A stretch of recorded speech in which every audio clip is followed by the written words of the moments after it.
Povej, Jure, kaj te zanima?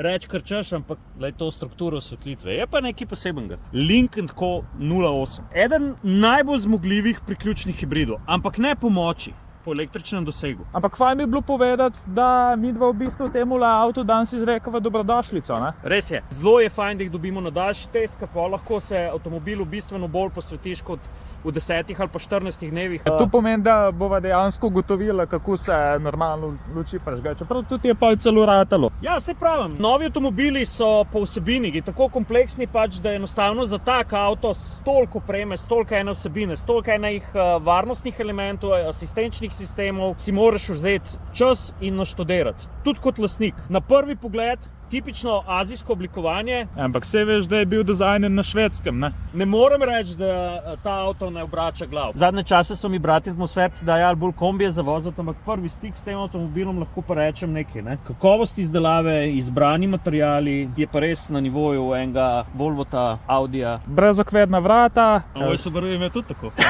Tale vzvratna ogledala, ki me malo spominjajo na neko fancy verzijo svečke. Se vidi, da smo dobili tudi višji paket opreme, zaradi tega, ker ima 21-colska feltna. V bistvu pri kitajskih znamkah mi je všeč to, ker ni zdaj konfigurator, da moraš vse živo poklikati pa prestavljati sem pa tja. Link & Co 08 ima samo 2 paketa opreme. Moj izziv za njega bo, da ga probam, ali se v njemu res skriva ta dva avtomobila. Eden z dizelsko porabo pa več kot 1000 km dosega, čeprav ni dizel, drugi pa električni avto, ker za ta avto obljubljajo 200 km doseg. 135 km zdaj le kaže range, skoraj 3/4 baterije, plus še 800 km.